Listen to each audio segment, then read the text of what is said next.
what's traveling anyway? I suppose it could be frightfully dull and boring And wait for it. and completely wonderful. Oh, thank you. Thank you very Welcome, much. Karin Winter. Thank you. And I should also say that I'm with the Swedish Transport Administration, Trafikverket, but then I'm also sort of spending most of my time here at KTH doing research around sort of transport planning from what I usually call a social perspective. And a slice of that research has to do with traveling and traveling experiences and things like that. And I think that is sort of something that is interesting for all of us because, you know, we do travel.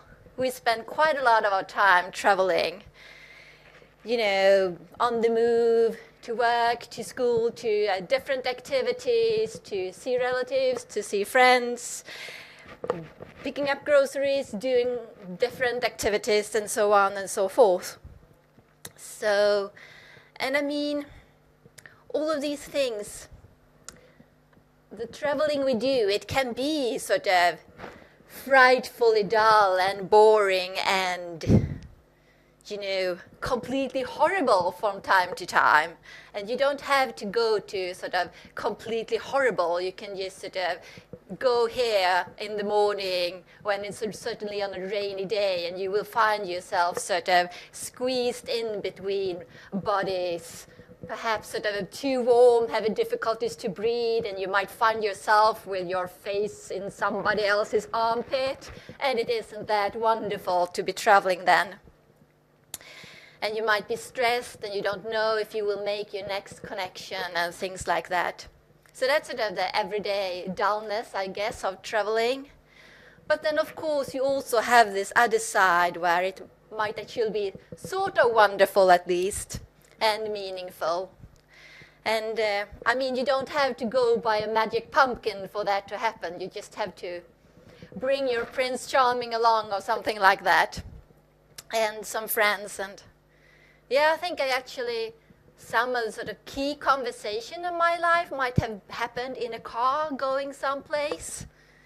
And in a study I did rather recently, I also remember interviewing a woman, and she had this sort of really mentally challenging work, sort of really stressful working situation. And she told me that people sort of asked her about how she could cope with that. And she said that she thought that the secret to how she could handle all this pressure might actually be sort of the commuting she made. Because she had sort of a rather long way to work. I think it's about over an hour by going by train. But that was sort of her coping mechanism, to be able to have that time, to sit down on the train, having time on her own, to be able to relax, to go through whatever had happened on the day and sort of put closure to that before coming home and having to start dealing with things at home. And I mean, it can sort of both be a blessing, the travel we do, and it could also really be something that is a stress and is sort of a curse almost. But anyway, I think the point is that all this traveling, regardless of whether it's sort of wonderful or boring or something in between, and you have all kind of things in this whole spectra, that it's really an important part of our life and of what is hopefully at least our well-being as well. So that is why I think traveling and traveling experiences are really interesting. So what I have been doing is sort of, we can perhaps turn this off, looked into sort of different research fields that are dealing with transport planning and urban planning, sort of the kind of, you know, expertise knowledge that is somehow sort of later translated into the built environment, into the urban fabric, into the transport system. That is sort of part of what configurates those experiences we have when we travel.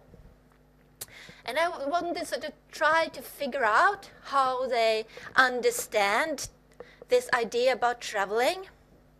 And when I did that, and what I wanted to share with you was that I sort of found two almost completely different way of thinking about traveling, which I thought was rather interesting because they sort of exist in parallel but are opposites. And to illustrate this, I sort of put together two signs. And now I want my, I don't know, the birds and the mice and come up and help me. So here's one perspective. If you want to hold it up, and so it's a cost. It's not only something that it's dull and it's boring, it's also sort of really negative, it's a cost. And then on the other end of the spectrum, we have this idea about people moving around, more hitting a wonderful note. It's actually could be considered to be a currency, something that has value in itself. So this is sort of what I wanted to talk to you about. And if we sort of start with the idea that traveling can be considered to be a cost, and now you can have sort of twist and turn, and yeah, here we have Åsa. You should actually have some sort of costumes or something to go with this. We can think about that for a different time. Well, anyway, this sort of idea is really strong within transport economics and also sort of translated into sort of transport research usually done by civil engineers. Lots of that here at KTH. And here, you don't buy this sort of soggy idea about, you know, the journey being the goal and sort of things like that. That's sort of completely ridiculous, right?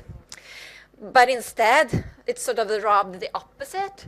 The whole idea about travel is not the travel itself, but the idea of connecting people and businesses and creating markets. But the actual travel, the trip, is something you have to do in order to go to all those different destinations. So that's sort of on the negative side. It's a sacrifice to travel. It's a cost. Yeah, so sort of the dream invention in this camp would be to, I don't know, invent this really cool door where you can just have this little display on the door and you can type in the address of where you want to go, and then you just step through the door and there you are, sort of cutting away all this nonsense about traveling. That would just be great. And also because within this line of thinking that travel is a cost, of course you want to cut that cost. You don't want costs. So, and then you want to reduce traveling and traveling time. So the less time in traffic, the better. And the sort of go-to solution to do that would normally be to use speed as the tool to cut time.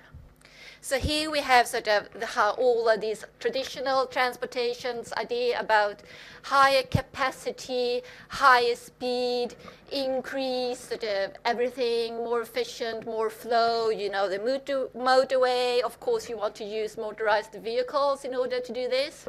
Yeah, we totally agree on that, yeah. So that's sort of one side of the thing, the cost side. But if we move over to Jakob, do a little dancing for us and say hooray, because here it's something more wonderful. Here we have traveling as a currency, because from your perspective, you know, moving around, people on the move, traveling is sort of something that creates the whole pulse of the city. It is the buzz of the city. It is sort of what enables all these spontaneous meetings and exchanges and things like that. Sort of what makes a city, almost like that. Yeah, you totally agree. Yeah, it's a sort of, you want this.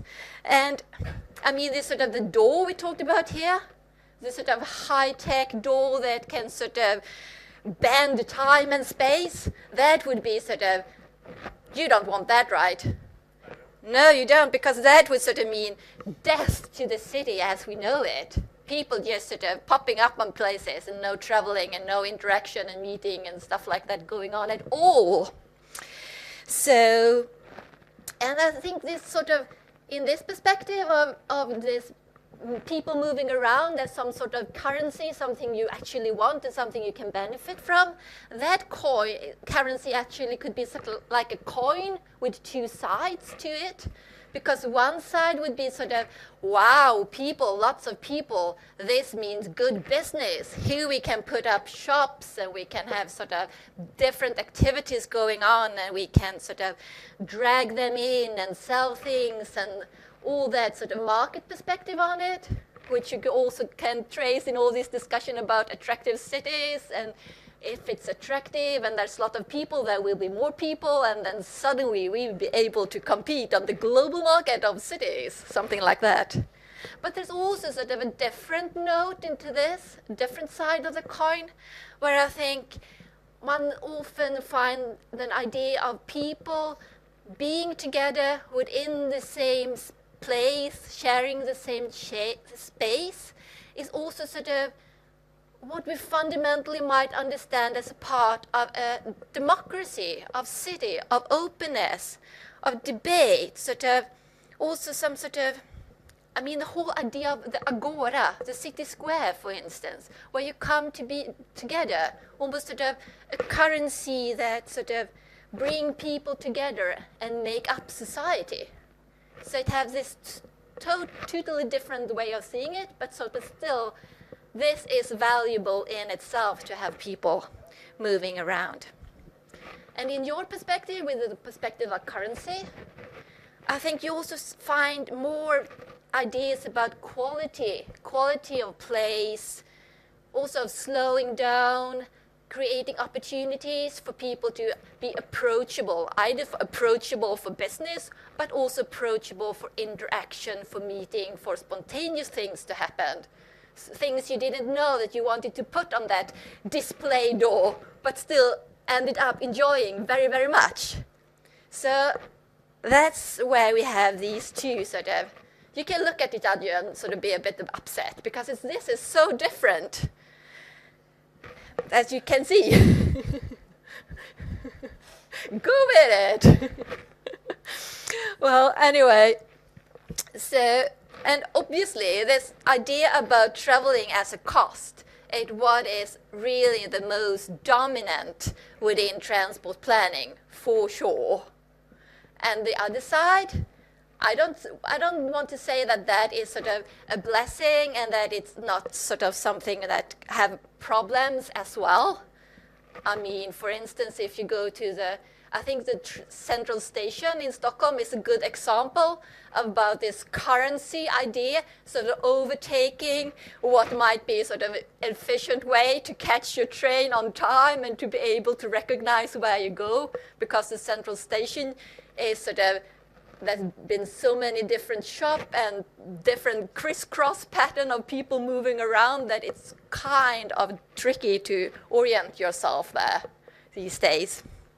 So it's not without problems, but I still think it has some qualities that might be interesting to recognize more within the sort of debate around transportation. So I think one challenge for planning and research is sort of try to connect these two perspectives more. So that if you sort of can be a bit more sort of close together, I think that's important.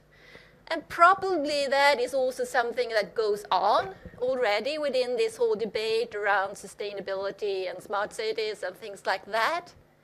But perhaps that debate can also benefit if one sort of recognize this rather different way of thinking about time and traveling and movement, and do that a bit more explicit, because otherwise this thing and these conflicts might pop up. And it is. And also, I would very much like to sort of advocate for a more holistic discussion about this and bring in us as the people who have to do this travel or want to do all this traveling. Because, sort of be able to discuss the overall outcome of how the system is rigged and how we might experience traveling. And I'm not sure what to call that perspective, but perhaps one could say sort of, call it the quality of time, might be some sort of headline for that. Because I think that is sort of crucial, how we understand time, how we think about time, and how we value time.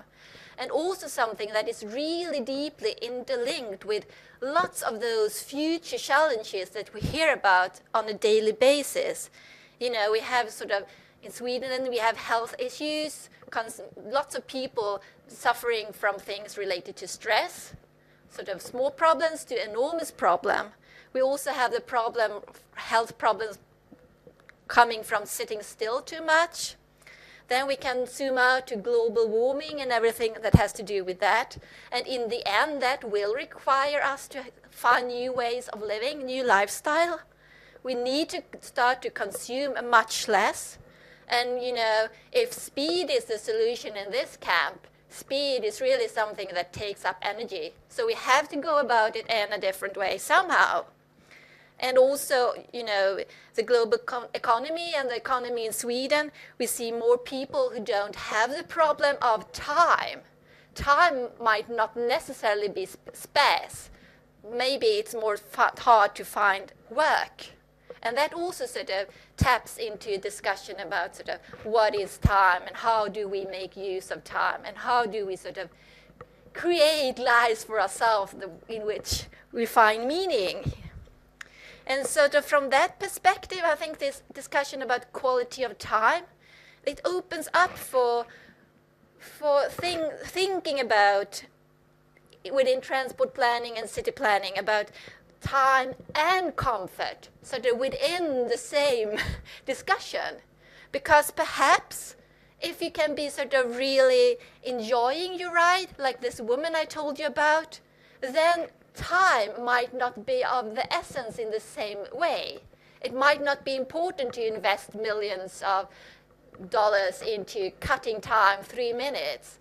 It might be a situation where it's more important to sort of consider how you can make the traveling conditions more enjoyable, or at least something, creating an atmosphere or a design or conditions that make you sort of enjoy the time you spend traveling, or at least sort of make meaning out of that time.